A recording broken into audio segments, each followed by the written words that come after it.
जीवन को सरल बनाओ, अपना पानी की तरह भाओ और समुद्र में जीवन को सरल बनाओ, कैसे बनाओ? ओफो। एक बार एक बहुत प्यारा बेबी था, उसने कहा मुझे तलवारबाजी सीखनी है।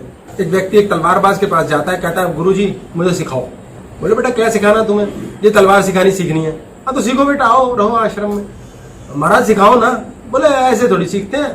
बोले कितने टाइम में सीख जाएंगे, कैसे सीखेंगे? बोले जाओ तुम रहने दो, तुम्हारे बस की नहीं है। बोले जी, बोले देखूंगा, तुम्हें सिखाने का मूड होगा सिखा दूंगा, नहीं तो नहीं, आना रहना रहो, नहीं तो मत रहो। बोले पागल है गुरु, ये कह तो साले स्वीकार की राजी नहीं ढंग से। अब गुरु की माया गुरु जाने। उसने कहा भाई मैं रहूंगा जरूर, आया हूं तो जाऊंगा थोड़ी। बोले सिखाना कब शुरू करोगे? बोले जरा पत्ते पत्ते घास वास काट दो, उसके बाद देखते हैं। फिर आ गया वो, गुरुजी अब कब? बेटा जरा कूड़ा वूड़ा हटा दो, देखते हैं। अच्छा खाना बनाना सीख लो, अच्छा झाड़ू बुहारी कर लो, ये पर्दे लगा दो, वहां पर ज्यादा लफड़ा हो रहा है ये कर दो, पशुओं को चरा दो, गोबर उठा लो। उसका साल हो गया। बोले बात ही हो गई यार साला, मैं तो भूल गया क्वेश्चन के करने क्या आया था। गुरुजी के पास फिर पहुंचा, गुरुजी मैं करने क्या आया था, मैं भूल गया। तो गुरुजी ने डंडा उठाया और उसके कंधे पे दे मारा। बोले ये क्या आप कर रहे हैं, तो मुझे मार रहे हैं? बोले बस तेरी ट्रेनिंग शुरू, अब तू भूल गया ना, अब मुझे याद, तो जो पागलपन था तेरा वो हटा, मैं बताऊंगा। बोले ये क्या ट्रेनिंग हुई? आपने एक डंडा ले लिया, मार दिया। बोले तलवार आ जाएगी इसके बदले एक दिन, बस ऐसे चलेगा तेरा। अब कहीं भी कभी भी आके गुरु डंडे को लेके उसके पैर पे मार दे, हाथ पे मार दे, सिर पे मार दे। कभी रसोई में लगा है बेचारा, कुट खा ली, कभी पत्ते काट रहा है, कभी गायों की सेवा कर रहा है, फिर कुट खा ली। 2-3 महीने बाद वो ऐसा हो गया कि साला गुरु कहीं से भी आ सकता है, कभी भी आ सकता है। और अब जब गुरु उसको मारने आए तो वो खुद के बचे, हटे, साइड हो, हाथ से वार रोके और फिर काम पे लग जाए। 6 महीने के बाद रात को सोते सोते पता लगा डंडा पड़ गया। बोले ये क्या गुरुजी? बोले ट्रेनिंग शुरू। बोले ये कैसी ट्रेनिंग है? बोले तलवार कभी भी आ सकती है, कहीं से भी आ सकती है, ये असली भी आ सकती है। अब रात को सोए सोए कौन सोए? खाक सोए।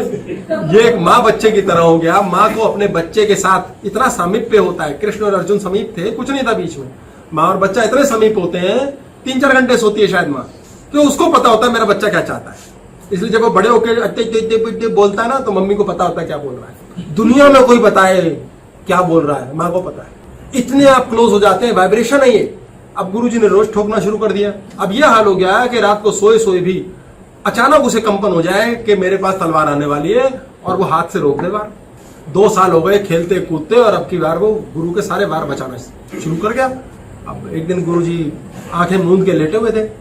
उसने सोचा ये साला मैं भी तो देखूं, मेरे से तो बहुत पंगे लेता है, इसे भी कुछ आता है। उसने सोचा मन में, और गुरु ने सोए सोए हाथ उठा के कहा सोचना भी मत, सोचना भी मत मुझ पर तलवार का वार करने की। वो चरण पकड़ ली। बोले गुरुजी ये क्या है?